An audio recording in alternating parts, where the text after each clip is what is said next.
네, 안녕하세요. 방금 전에 소개받은 윤진수입니다. 예, 지금은 그 KB국민은행의 경영자문역 역할을 하고 있고요. 지난 10월 초쯤으로 기억하는데 미래의 리더가 가져야 될 7가지 질문 해서 뭐 지속 가능한 디지털 전환을 위해서 세미나를 처음 했었고요. 그때 그 당시에도 좀 질문이 있었는데 뭐 답변을 못한 부분도 없지 않아 있었고, 그 뒤에 우리 다시 한번 이노핏 파트너스에서 추가적인 질문을 좀 받아가지고 오늘은 아무래도 질문 위주로 말씀을 드려야 될 것 같습니다. 그래서 보내주신 질문들을 여기 페이지에다가 뭐 추가 질문들 해가지고 한 4가지 정도로 좀 나눠서 일단 넣어놨고요. 각각 질문에 대해서 제가 뭐 답변 비슷하게 뭐 일부 슬라이드 조금 있지만은 만들었다기보다는 관련되는 얘기들에 대해서 조금 더 뭐 제가 생각하고 있는 거라든지 뭐 다 알고 있다는 뜻은 아닙니다만 그런 얘기를 조금 드리는 쪽으로 갔으면 어떨까 생각하고요.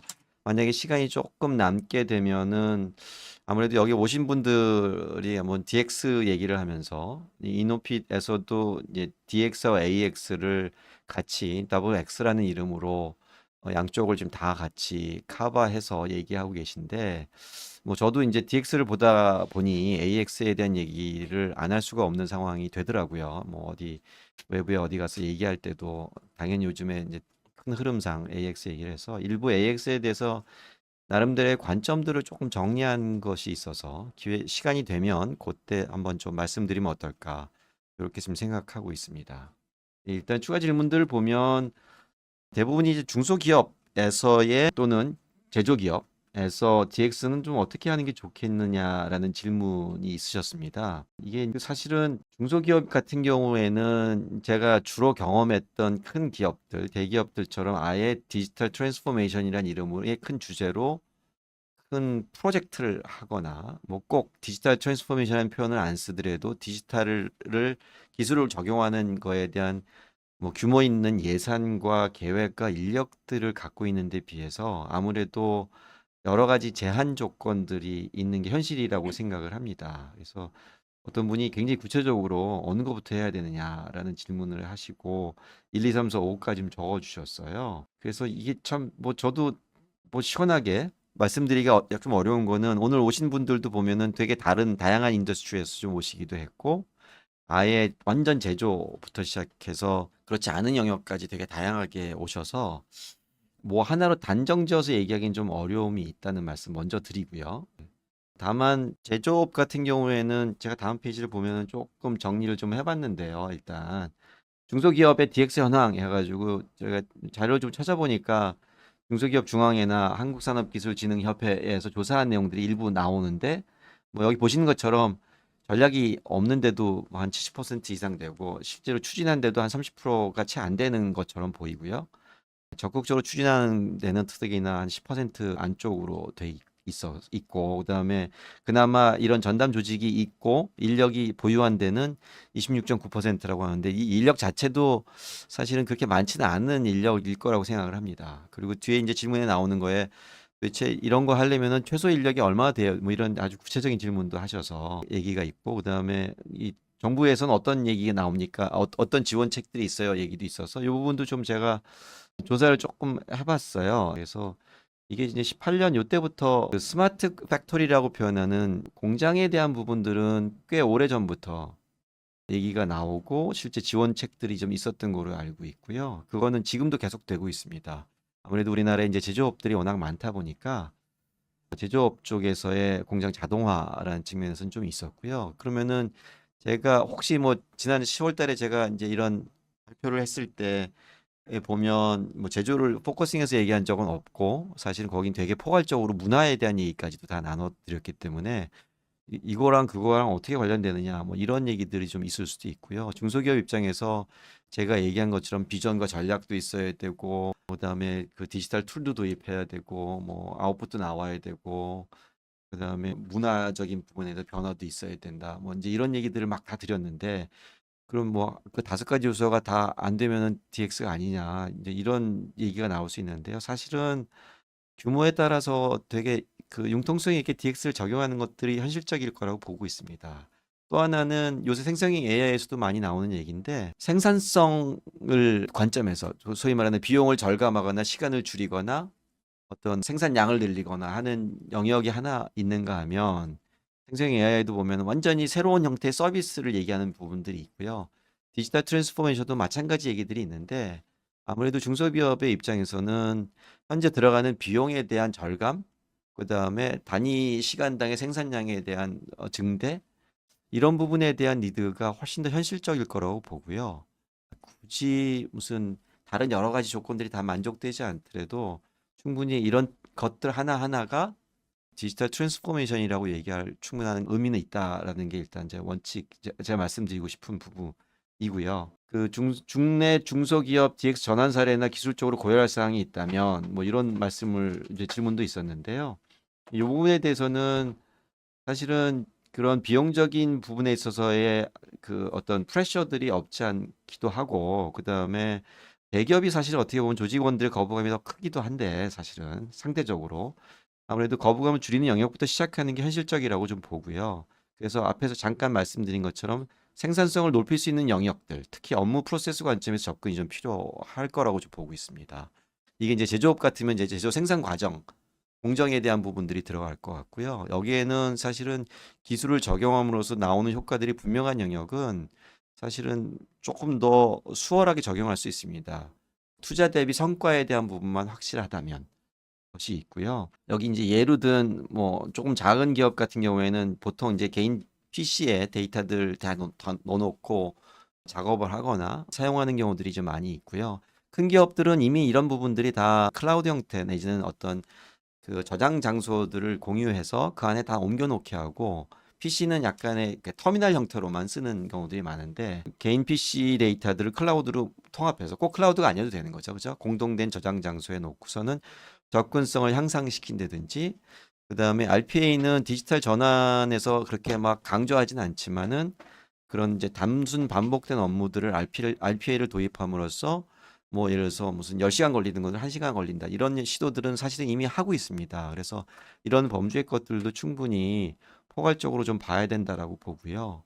업종별로 성격에 맞는 사례를 찾아서 검토하는 것은 당연히 필요한데 한 가지 제가 여기서 조금 좀 포인트 아웃 하고 싶은 거는 어떤 협업 툴 같은 것들을 이제 쓰거나 그다음에 ERP 같은 경우도 어느 정도 규모가 되면은 아주 큰 데는 이제 외산들을 쓰기도 하지만은 국내에서도 이제 ERP 같은 것들을 많이 쓰고요. 협업 툴 같은 경우에도 뭐 다양한 형태의 국내 제품이라든지 해외 업체의 제품을 가져다 쓰는 경우들이 있는데 가끔 이런 것들을 적용함으로써 어떤 뭔가 업무의 생산성을 올리는 작업들을 좀 많이 하고 특히 이제 생성형 AI가 들어가 있는 기능으로 들어가 있는 것들을 쓰면은 확실하게 이제는 생산성에 대한 부분들을 좀 얘기할 수 있을 것 같긴 한데 이럴 때 대부분 제가 지난번에도 잠깐 말씀드렸던 부분이 내부 프로세스를 바꾸지 않고 외부에서 가져온 솔루션들을 고쳐 쓰려고 하는 경우들이 있습니다. 근데 이럴 때 이제 사실은 이제 어려움들이 발생하죠. 왜냐하면은 뭐 이미 해보신 분들은 알지만은 소프트웨어라는 것들이 고치기 시작을 하면 그거에 대한 버전에 대한 관리라든지 실제로 뭔가 계속 지속적으로 업데이트해야 되는 부분에 대한 오버헤드들이 발생하고 이제 그렇게 되면 그 솔루션 제공한 업체 입장에서도 유지 보수하는 데 있어서 어려움들이 생기거든요. 그래서 저는 내부에 어떤 잘 잡혀 있다고 생각할지 모르는 프로세스가 있더라도 이런 DX 전환을 하는 시점에서 어떻게 바꾸면 외부에서 가져올 수 있는 솔루션들 대충 이럴 때는 이제 저희가 사스라고 표현하죠. 소프트웨어 에즈 서비스라고 하는 것들을 그대로 쓸 수 있게 할 수 있을까라는 제가 지난번 세미나에서는 변화 관리라고 표현했는데요. 오히려 우리의 몸을 거기에 맞추는 노력들을 좀 하는 것이 굉장히 중요하다. 말씀은 꼭 드리고 싶습니다. 이거는 큰 조직이든 작은 조직이든 상관없이 꼭 그래야 되는 부분일 거라고 보고요. 그래야지 특히 이런 생산성을 올려주는 도구 자체가 우리의 핵심 경쟁력은 아니기 때문에 그렇지 않은 부분들을 유지 보수하는 데 드는 비용이 들어가는 것들은 꼭 지양해야겠다는 말씀을 좀 꼭 드리고 싶었습니다. 그래서 기술적으로 고려할 사항이 있다라면이라고 표현했는데 보편적인 것들을 일단 쓰시는 게 되게 중요하고요.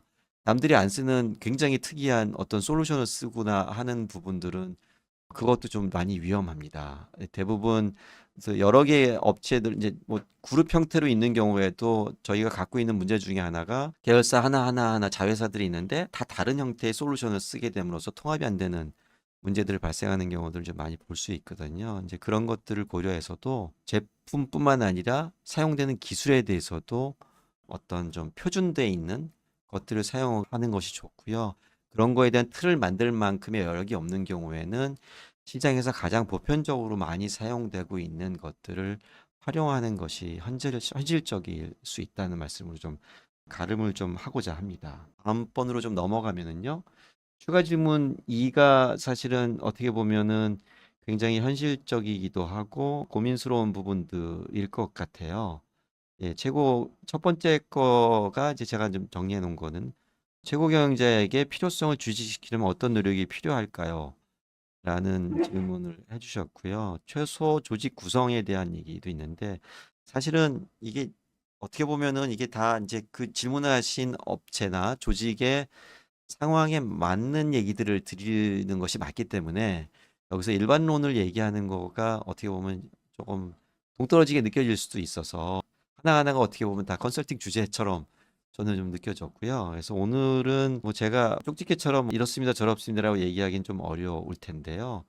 하나씩 좀 짚어가면서 말씀드리겠습니다.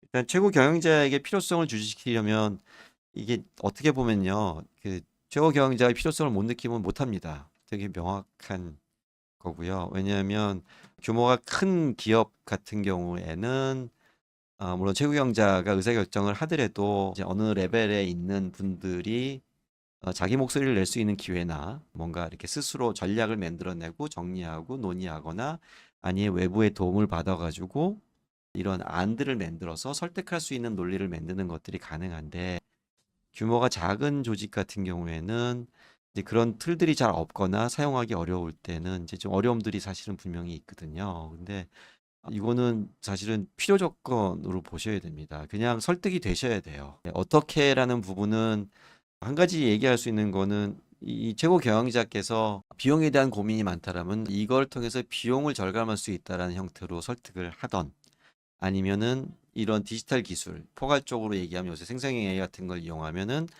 우리가 안 해보던 영역에 새로운 비즈니스 모델을 만들어낼 수 있습니다.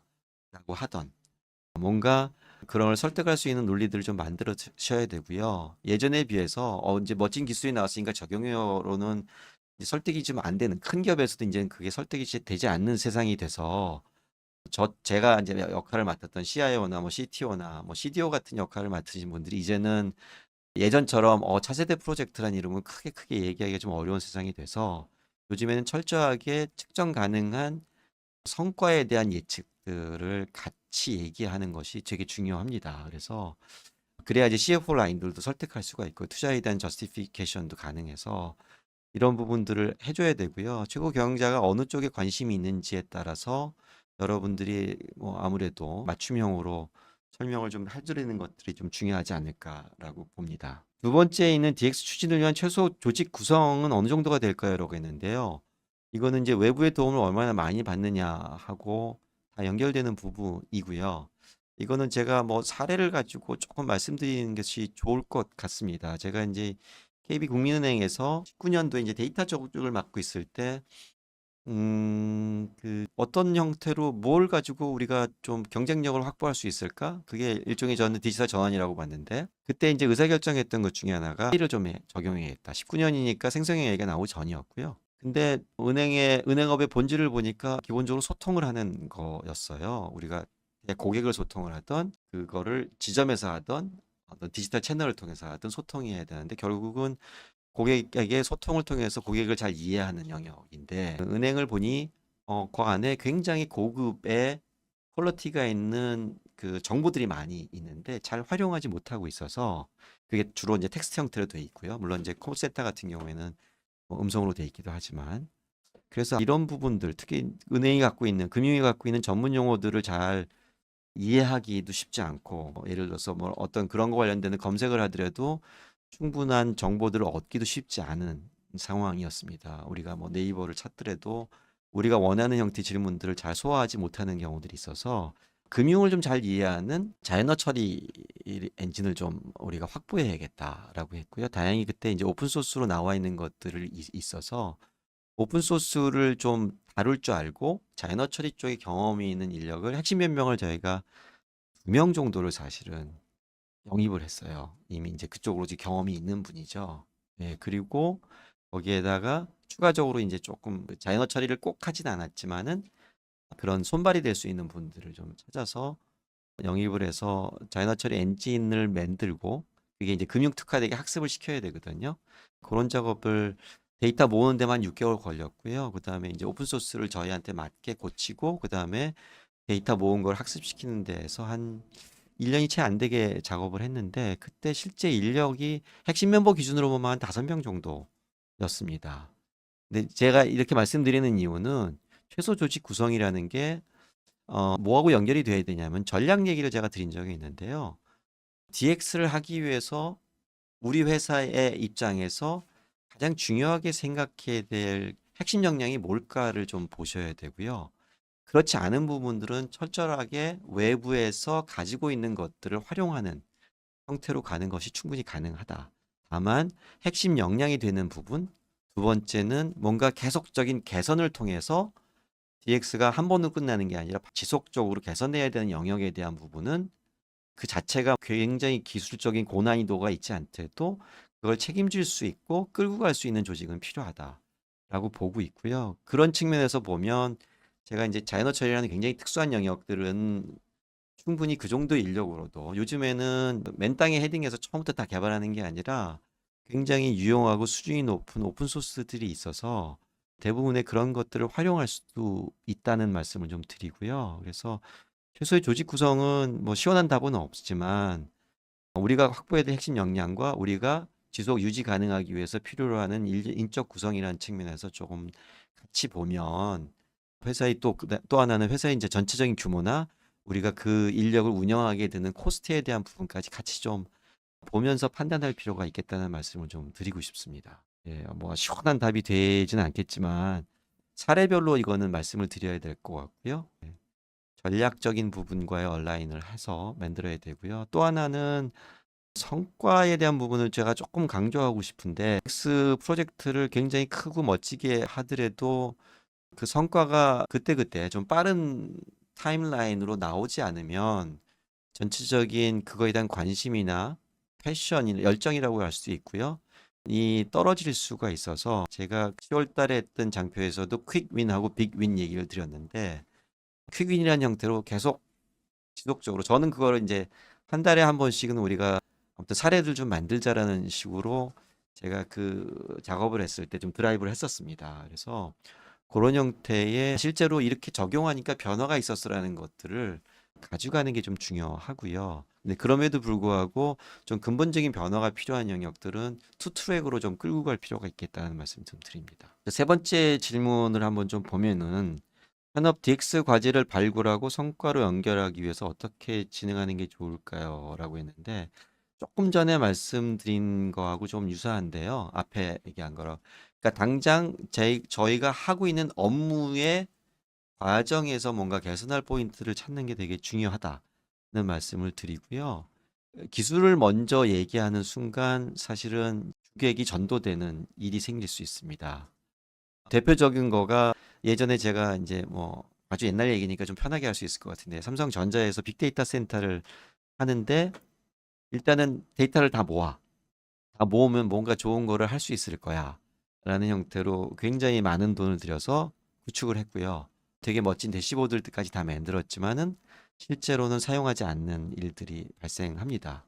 무슨 얘기냐면 여기 이제 질문하신 분은 정확하게 잘 말씀하셨는데 현업의 과제를 발굴하고 발굴한 과제들을 적용하기 위한 기술적 요소가 뭔지 내지는 그게 이미 외부에서 어떤 형태로 돼 있는지에 대한 벤치마킹 과정을 통해서 어떻게 하는 게 좋을지에 대한 것들을 좀 먼저 찾아보는 게 되게 중요하고요. 가급적이면 이게 단기적으로 나올 수 있는 부분과 중장기적으로 가야 되는 계획들이 좀 구체적으로 세팅될 필요는 있겠다는 말씀 드리고요. 또 하나는 발굴하는 과정에서 현업이 참여의 중요성을 제가 지난번에 강조를 해드렸는데 마찬가지로 이 현업에 대한 DX 발굴 자체도 현업이 주도가 될 수 있도록 전체 구조를 좀 만들어 줄 필요가 있고요. 현업에 있는 분들이 이런 류의 방법론이라든지 이런 부분에 대한 익숙하지 않은 부분들은 교육 프로그램들을 통해서 구체화하는 것들이 현실적으로 좀 필요하다는 말씀드리고, 이런 프로그램들을 제공하는 기업들이 이노피 파트너스를 포함해서 그렇게 어렵지 않게 찾을 수 있다는 말씀드립니다. 실제로 이노피 파트너스 같은 경우에도 현업에 있는 사람들로 하여금 디지털 전환에 대한 것들을 이해를 시키고, 현업에서 이 관점에서 어떤 것들을 끄집어낼 수 있는지를 찾아내는 그런 좀 구체적인 과정들을 좀 갖고 있어서, 아마 그런 과정들을 아마 직접 차용해서 하는 것들도 굉장히 좋을 것 같다는 말씀드리고요. 다음번 질문은 굴뚝 기업이 DX 하는 게 실무상 가장 힘든 점 외주업체 컨트롤입니다. 가로 열고 IT 전문 업체라고 표현하셨습니다.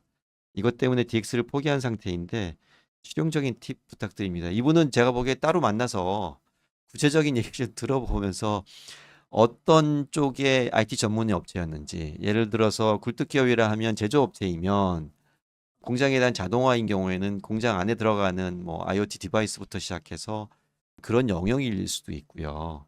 아니면은 굴뚝업체라고 했지만은 아니면 뭔가 실무에서 돌아가는 영역, 뭐 그게 뭐 뭐든 간에 ERP든 뭐든 이런 영역일 수도 있는데, 저는 이 질문을 보면서 아까 제가 말씀드린 것처럼 뭔가 우리한테 맞게 고치는 작업의 과정이 매끄럽지 않을 가능성이 있지 않았을까? 예, 결국은 있는 거 그대로 들고 와서 뭔가 적용할 수 있는 데면 굉장히 좋겠지만, 그렇지 않을 경우가 이제 보통 소위 말하는 발주를 하는 업체의 기대와 실제로 그걸 가지고 그러니까 해결하러 들어온 업체의 어떤 기대의 차이, 익스펙테이션 차이 또는 능력의 차이에서 발생되는 경우가 되게 많고, 아무래도 그런 부분에 문제가 아닐까 생각하는데, 뭐 실용적인 팁이라고 딱 집어서 말씀해 주셔서 업체를 선정하는 과정을 포함해서 업체를 컨트롤하는 영역에서 그 해당되는 기술에 대해서 잘 아시는 분이 내부에 있어야지 사실은 가능하고요. 저도 뭐 굉장히 외주 업체를 많이 써서 프로젝트들을 많이 해봤는데, 사실은 외주 업체 역량이라는 게 요청을 하는 업체의 지시를 수용할 만큼 굉장히 융통성 있게 어떤 기술력을 갖고 있는 데도 생각보다 많지 않습니다. 근데 보통 저희가 어떤 SI 어떤 뭐 제안서를 통하는 과정을 통하든 어떤 형태가 되든 대개 경우에 충분히 검토되지 않는 부분들이 있는데, 그게 대개 경우에는 내부에 적용하려고 하는 기술, 적용하려고 하는 솔루션에 대한 현업 입장에서의 이해는 있을지 몰라도 기술에 대한 이해까지 같이 갖고 있지 않아서 생기는 경우가 좀 많아서, 이럴 때는 꼭 한 명이 그걸 다 하지 않더라도 업무에 대한 이해도와 그 IT 기술에 대한 이해도를 갖고 있는 분들이 같이 작업을 해주시면 그래도 조금은 좀 피할 수 있지 않을까 생각하고요. 뭐 다르게 얘기하면 이제 좋은 IT 전문 업체를 찾아서 하셔야 되는데, 어디는 좋고 어디는 나쁘다라는 게 사실은 되게 쉽지 않은 영역이다. 는 말씀드리고요. 예. DX 추진 시 이슈 해결에 대한 노하우 질문이 있었는데, 이게 좀 너무 포괄적인 질문이시기는 해요. 예, 이슈라는 게 온갖 군데서 튀어나오거든요. 제가 10월 달 세미나에서는 현업이 적극적이지 않을 때의 이슈도 있고요. 네, 그다음에 외부에 대한 의존도가 너무 심했을 때의 이슈도 있고요. 특히 바로 앞에 질문에 나왔던 것처럼 저희가 이제 IT 전문 업체든 뭐 SI 업체든 이제 와서 요청을 했는데 저희가 원하는 대로 구현이 안 되는 경우도 있어서 다 다시 갈아엎는 경우도, 사실은 SI 프로젝트들을 보면 이제 비일비재하기도 하고, 그것 때문에 뭐 나중에는 SI 업체하고 소송이 가는 경우들도 사실은 심심치 않게 볼 수 있거든요. 이제 그런 거를 막으려면 사실은 뭔가 계약을 해서 고하기 직전까지의 그 과정에서 얼마나 우리가 기술적인 수준이나 요구사항의 난이도나 이런 부분을 꼼꼼히 볼 수 있느냐의 문제가 있어서, 예, 그런 부분에 대한 것들이 앞에서 언급한 것처럼 기술에 대한 이해를 할 수 있는 내부 인력들이 좀 필요하다는 말씀 좀 드리고요. 그 밖에 아주 구체적인 현업 과제를 발굴하지 못해서 생기는 문제도 있을 수가 있습니다. 왜냐하면은 주변에서 듣는 얘기가 많을 때, 특히 저희가 이제 후발주자로 뭘 할 때는 여기는 이런 거 해보니까 좋더라. 제가 이제 아까 삼성전자에서 빅데이터 센터 할 때 서비스 여러분들이 잘 이제는 모르실 거예요. 저희가 스마트폰의 서비스를 굉장히 많이 얹었는데 거기 나오는 온갖 서비스의 대시보드를 다 만든 적이 있어요. 막 실시간으로도 하느라고 해서 뭐 시스템 규모도 굉장히 커지고 비용도 많이 들고 했는데 예, 매일매일이 아니라 실시간으로 변하는 게 필요 없는데 실시간적으로 만들어 달라고 해서 비용이 많이 들었는데 나중엔 잘 안 쓰더라고요. 이제 뭐 이런 일들이 생길 수도 있습니다. 네, 그래서 가장 현실적인 문제를 가장 현실적으로 풀 수 있는 과제를 발굴하는 게 어떻게 보면은 첫 단추로서 굉장히 중요한 부분이다라는 좀 말씀드리고 싶고요. 그렇게 가름했으면 합니다. 왜냐하면 이슈 해결 노하우라는 게 또 하나 제가 말씀드릴 수 있는 거는 실제로 이제 기술을 지원해주는 부서하고 현업과의 이해상충의 이슈들이 생길 수 있어요. 근데 이게 이제 원팀으로 풀어야 되는 부분인데 뭔가 우리는 시키고 저쪽은 해결해주는 이제 이런 형태로 구조가 되는 순간 뷰로크래시가 발생할 수밖에 없어서 이제 그런 걸 해결하기 위해서 이제 애자일 팀이라는 얘기들을 좀 많이 하고요. 예, 효과 있습니다. 사실 애자일 팀이 제대로만 굴러가면 그 안에 현업과 개발과 뭐 디자인과 여러 구성원들이 같이 들어가서 한 팀처럼 일할 수 있으면 훨씬 더 효과적일 수 있고요. 요즘에는 이제 뭐 개발이라는 게 로코드나 노코드 같은 이제 기술들이 굉장히 좀 현실적으로 쓸 수 있는 레벨이 됐기 때문에 기술에 대한 부분이 조금 약해도 현업에서 그런 부분들을 직접 다룰 의지가 있다라면 충분히 그런 기술적인 역량이 좀 부족한 부분은 채울 수 있지 않나라고 봅니다. 마지막에 저 뒤에 더 있지만은 나와 있는 DX와 디지털 트윈의 연계 추진과 DX 이후 AX로의 확장, 업그레이드 추진 방안 이 부분은 앞에서도 비슷한 질문이 있었는데 굉장히 큰 컨설팅 주제여서 제가 오늘 이 시간 내에 뭘 다룰 수 있을 거라고 생각은 하지 않는데 아마 이 디지털 트윈을 얘기하신 걸 보면 제조업 쪽 공장 스마트 팩토리에서 얘기하는 영역이지 않을까라는 생각됩니다. DX라는 거를 이제 어떤 관점으로 보느냐에 따라서 생성 AI를 포함해서 포괄적으로 그 안에 들어가는 다 디지털 기술이라고 얘기할 수도 있을 것 같고요. 디지털 트윈도 그 관점에서 좀 봐야 될 거라고 봅니다. 다만 디지털 트윈을 해야 되는 이유가 어떻게 보면 공장 같은 경우는 조금 더 스트레이트포워드 할 것 같아요. 좀 더 명확할 것 같은데 최근에 제가 이제 뭐 물류 쪽 얘기를 잠깐 들었는데 여기서 근데 디지털 트윈 얘기하니까 위에서 이게 좀 현실감하고 잘 매칭이 안 되는 것 때문에 어떻게 보면 이제 내부에서 그 추진하는 데 있어서 좀 어려움이 있다는 얘기를 얼핏 들은 적이 있거든요. 그래서 당연히 저는 디지털 트윈도 디지털 트랜스포메이션의 한 굉장히 중요한 영역이다. 이제 인더스트리별로 조금씩은 차이가 있겠지만 이라는 게 하나 있고요. AX도 저는 개인적으로 AX 또는 이제 요즘 얘기하는 생성형 AI로 인해서 주는 영향력이라는 게 이전에 있었던 다른 우리가 알고 있는 기술들에 비하면 훨씬 더 파급력과 영향력이 큰 거는 사실이나 큰 틀에서는 다 디지털 트랜스포메이션이라고 얘기하는 게 맞지 않나라고 봅니다. 이 디지털 트랜스포메이션 정의라는 게 제가 이제 찾아보니까 2011년도에 MIT하고 갭제만이라는 회사가 이제 요 표현을 쓰기 시작을 했는데 거기에서도 나오는 거가 비즈니스 모델의 어떤 확장이라든지 퍼포먼스라고 표현하는데 성능의 굉장히 근본적인 확대를 위해서 디지털 기술을 사용하는 것 이렇게 표현해서 그 관점에서 보면 제가 그 5가지 핵심 요소라고 얘기했던 전략부터 문화까지 큰 흐름에 또 볼 수는 있겠다. 다만 AX라는 것이 워낙 특이점들을 갖고 있기 때문에 이런 부분에 대한 확장이나 변화들이 좀 필요하고요. AX에 대한 부분은 요즘 워낙 얘기들이 많이 나오고 있긴 한데 제가 이제 뒤에 짧게 한 10분 정도 AX를 할 때 어떤 관점에 대한 거는 뭐 이거는 이제 이노피 파트너하고 직접 공식적인 목소리는 아니지만 제가 좀 말씀을 좀 드릴 수 있으면 좋을 것 같다는 생각이 듭니다. 업그레이드 얘기하실 때 이제 제일 중요한 게요. 이게 이제 그 초기에 어떤 플랫폼을 구축하는 일들을 많이 하게 됩니다. 전환을 할 때. 이게 데이터 플랫폼의 형태든 아니면 뭐 서비스에 대한 형태든 이제 플랫폼, 여기서 말하는 플랫폼이라는 거는 소비자와 생산자가 만나는 플랫폼이라기보다는 반복돼서 사용될 수 있는 형태의 것들을 이제 플랫폼이라고 얘기를 좀 하면 이럴 때 새로운 그러니까 적용된 기술이 너무 딥바인딩이 돼서 이게 나중에 이게 약간 올드 테크놀로지가 되고 새로운 기술이 왔을 때 대대적인 업그레이드가 필요하는 경우들은 좀 막아야겠다. 특히 AI처럼 아직도 충분히 성숙되지 않고 계속 발전되고 새로운 것들이 나오는 영역에서는 뭐 대표적으로 이제 LLM 얘기들을 많이 하시는데 LLM을 쓸 때도 어딘가 거를 가져다 쓸 때 나중에 이거를 전환하려고 하니까 다 바꿔야 되네요. 이제 이런 문제들이 꼭 AI가 아니어도 이전에도 이제 비슷한 얘기들이 많이 있거든요. 그래서 훨씬 더 진화 발전할 거를 생각을 해서 플랫폼이 조금 더 모듈화되게 뭐 플러그 앤 플레이라는 표현들을 많이 쓰기도 하는데요. 형태로 제공하는 것들은 기본 전제 조건으로 좀 가져가는 것이 필요하다는 말씀을 좀 드리고 싶습니다. 다음으로 좀 넘어가겠습니다. 성숙도 측정 방법이 있냐라는 질문이 있었는데, 예, 이노피 파트너스에서도 개인과 조직의 디지털 역량들을 이제 체크리스트 형태로 하는 부분들이 있고요.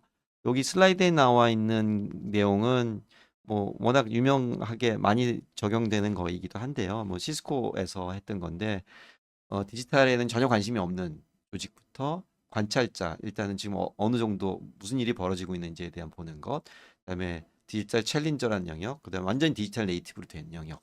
물론 이게 단계별로 간다는 뜻은 아닐 수 있고요. 기업에 따라서는 디지털 네이티브로 시작하는 회사들도 있고, 전통 기업 같은 경우에는 디지털의 아이디어부터 시작하면 이제 이 과정들을 겪을 수도 있겠죠. 예. 근데 여기는 이 지금 차트에 보면은 중소기업인 경우에는 네, 대기업에 비해서는 아무래도 좀 많이 늦게 진행되고 있고 우리나라도 사실은 그 관점에서 앞에 제가 통계 설문조사한 내용도 있지만은 생각보다 좀 많이 늦어지고 있다 말씀은 드리고요. 이런 것들이 현재로서는 그리고 그 다른 어느 데를 가도 이 성숙도에 대한 측정 방법들은 있는데 사실 어디 것이 좋다 나쁘다의 문제가 아니라 이런 걸 통해서 우리가 현재 어디 있는지를 파악하는 거가 어떻게 보면은 그 현재의 내 모습, 현재 내 역량을 보는 데는 좀 필요한 부분이라는 말씀 좀 드리겠습니다.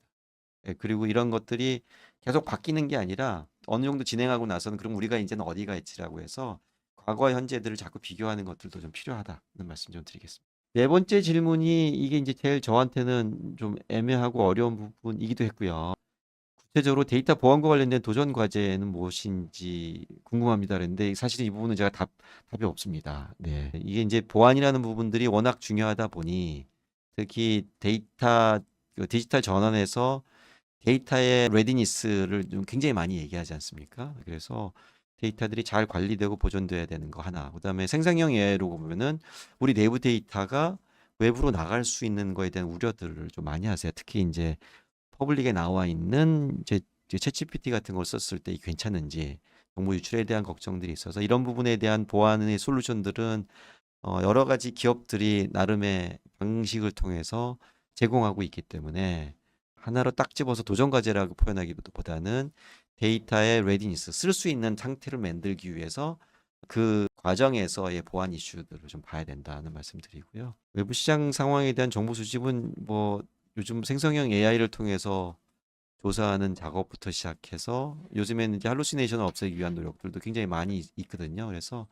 이런 부분들은 이제 방법을 찾아보면 되게 다양한 방법들이 많다는 좀 말씀을 좀 드리는 거로 가름해야 될 것 같고요. 세 번째 질문은 제가 예, 이런 부분은 제가 잘 찾을 수가 없어서 답변을 못 드릴 것 같습니다. 제가 지금까지 한 38분 정도 관련된 질문들에 대해서 말씀해 드렸고요.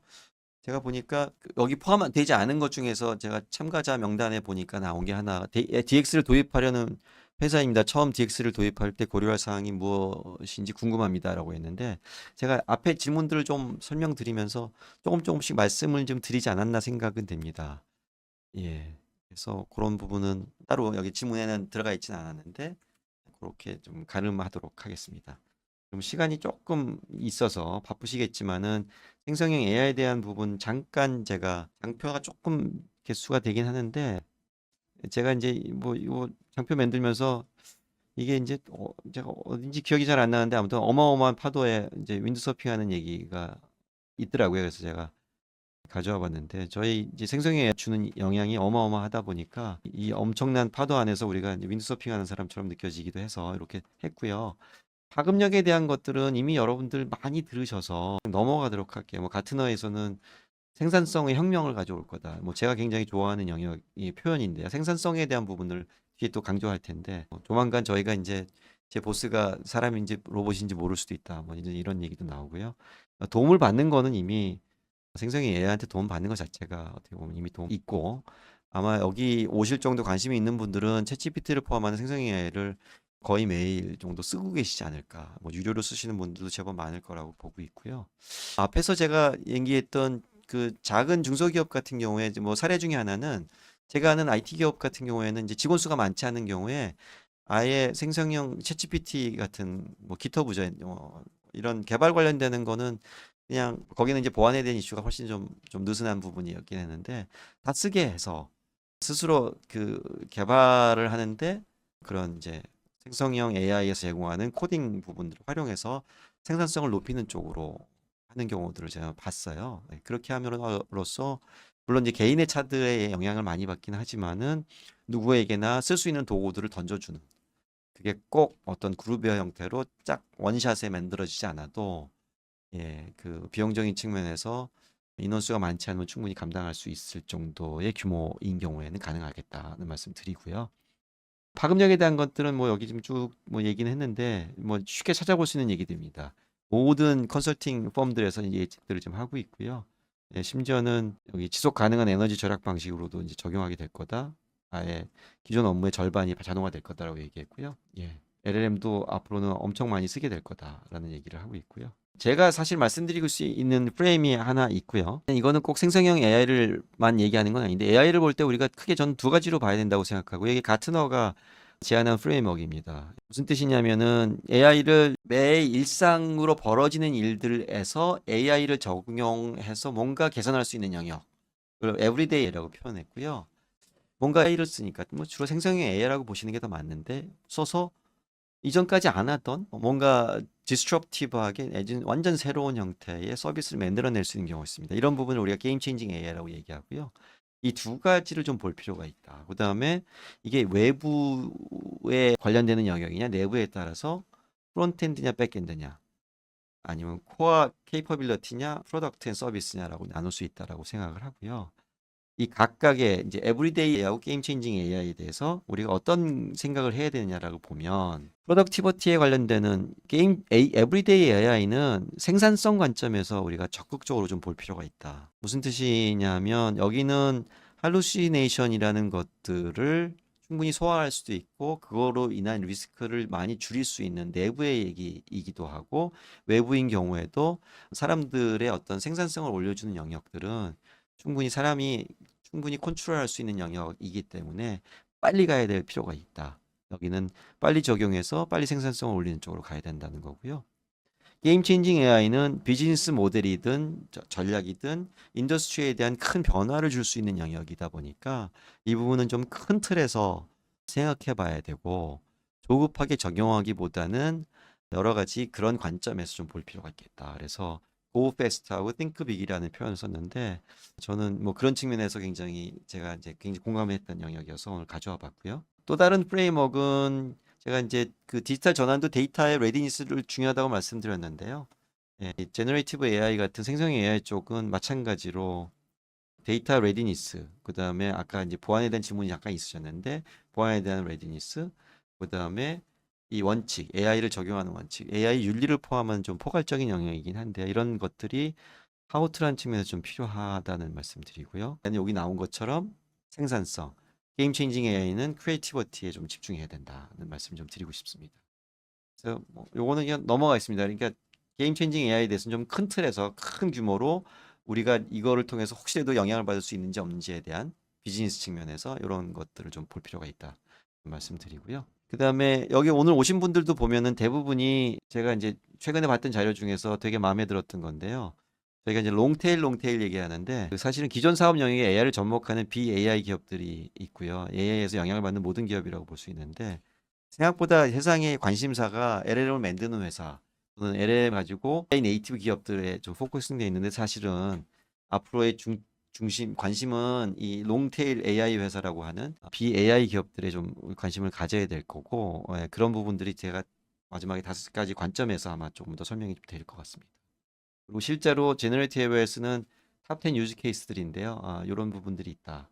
코딩에는 이미 뭐 구글 AI, 구글이 한 자기네 코드의 25%가 이미 AI로 만든 거다라고 얘기할 정도로 적용 범위가 굉장히 빠르게 진행되고 있다는 말씀. 지금부터는 이제 5가지 관점에 대한 말씀드릴 텐데요. 앞에서 언급한 얘기입니다. 첫 번째는 프로덕티브 관점에서 봐야 된다. 그리고 결국은 이걸 통해서 성과 관리나 팀 관리에 대한 시간을 단축할 수 있는데 가장 대표적인 게 협업 툴이다. 그다음에 개인화 마케팅에서도 이미 적용을 통해서 많이 활용하고 있다. 뭐 코딩은 앞에서 언급드린 것처럼 이미 뭐 굉장히 많이 적용하고 있고 실제로 예전에는 초기에는 한 인턴 사원 데리고 쓰는 것 같은데 지금은 이제 신입 사원 데리고 쓰고 있다고 하거든요.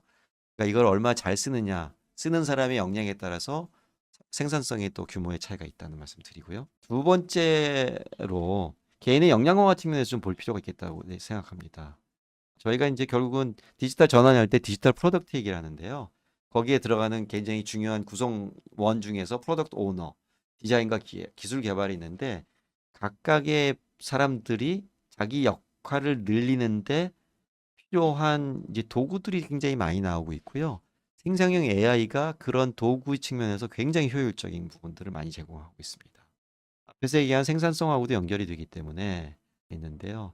전체 워크플로우에서 사람이 개입되는 워크플로우를 얼마나 증강시킬 수 있는지의 관점에서 보고 적용하는 노력들을 좀 관점을 가지고 볼 필요가 있겠다. 그렇게 되면 그 안에 있는 구성원들이 충분히 이런 것들을 활용해서 훨씬 더 효과적인 것들을 낼 수 있고 결국 그게 기업의 생산성으로 반영될 수 있다는 말씀 좀 드리고요. 세 번째가 MLOps, AIOps, LLMOps라고 표현한 부분인데요. 이게 이제 옵스라는 표현들을 여러분 데브옵스 들어보셨을 거고요. 여기는 이제 뭐 데브옵스, 데이터 옵스, 모델 옵스라고 표현하는데 특히 이제 AI로 오면서 데이터부터 시작하는 전체 흐름을 시스템으로 구축할 때 아까 플랫폼 얘기를 제가 드렸었는데 그 데이터에 대한 품질부터 모델을 개발하고 검증해서 배포하는 영역까지가 자동화되는 것들이 굉장히 중요한데 이런 전체 라이프 사이클을 관리하는 걸 우리가 옵스라고 보통 땡땡땡 옵스라고 표현을 많이 합니다. 그래서 이런 부분들이 제대로 구축되는 게 굉장히 중요하다. 안 그러면 뭐 멋진 플랫폼이라서 구축해 놨는데 잘 활용을 못 하거나 또는 비용이 너무 많이 들거나 이런 이슈들이 생기고요. 이거는 이전에도 비슷한 일들이 있었고 클라우드 같은 경우에도 뭐 핀옵스, 파이낸스에서는 라는 이름으로 얘기들이 나오고 있기 때문에 되게 중요하고요. 다음 장은 제가 ML옵스의 경우에도 어떤 LLM을 쓰는지와 상관없이 나중에 충분히 대체할 수 있는 형태들을 우리가 충분히 고려해서 만들어야 되고 특히 로컬 데이터들을 어떻게 잘 하느냐에 따라서 뭐 또 굉장히 중요하기 때문에 이런 부분들이 고민의 대상이어야 되고 관점이어야 되고 특히 플랫폼을 구축할 때는 이 관점에서 좀 정리해 드릴 필요가 있다는 말씀 드리고요. 네 번째가 LLM입니다. 이거는 뭔지 모르지만 LLM을 써야 될 것 같고 근데 보니까 그 라마부터 시작한 오픈 소스 개념의 정확한 오픈 소스는 아니지만 SLLM들이 나오고 있어서 어떤 것을 써야 될지에 대한 고민들이 있는데 심지어는 요새는 이제 그런 작은 LLM들을 모아가지고 믹스처 오브 엑스포트라고 해서 MOE라고 표현하기도 하고 MOT라고도 하는데 좋은 것들을 전문성 있는 것들을 LLM으로 각각 조각조각 내서 LLM을 관리하고 쓰기에는 너무 비용적인 측면에서 관리 측면은 어려울지만은 각 분야별로 전문성 있는 걸 가지고 하는 영역들도 있고요. 그다음에 그 할루시네이션을 해결하기 위한 거 하나, 그다음에 내부 데이터를 활용하기 위해서 RAG라는 것들을 쓰고 시작하는데요. 파인 튜닝보다는 요새는 그 실제로 이 LLM을 도입하는 기업의 한 반 이상은 RAG를 이제는 도입하는 것 같고 국내 이쪽 AI 관련된 업체들에서도 RAG 구축하는 업체들이 굉장히 많습니다. 그래서 이런 부분들도 충분히 지금 고려하면서 진행해야 된다는 얘기를 드려야 될 것 같고요.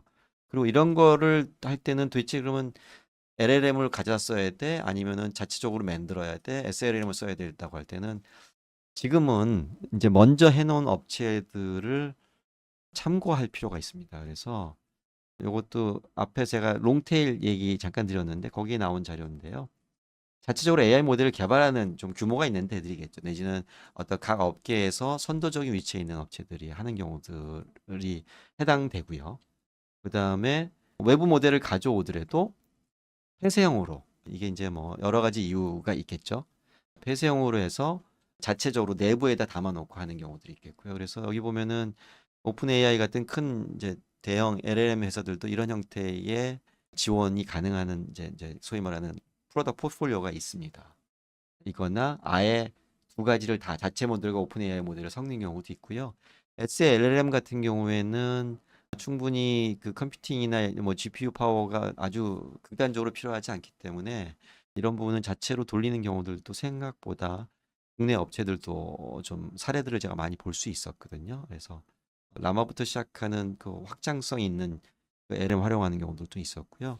그다음에 오픈 소스에서 제공하는 이게 이제 아까 라마를 대표적으로 얘기하는 건데요. 허깅 페이스에 가면 이제 쭉 그런 것들 찾아볼 수 있죠. 예, 그런 것들을 활용하는 경우도 있고 자체 모델하고 오픈 소스를 합치는 경우들도 있고요.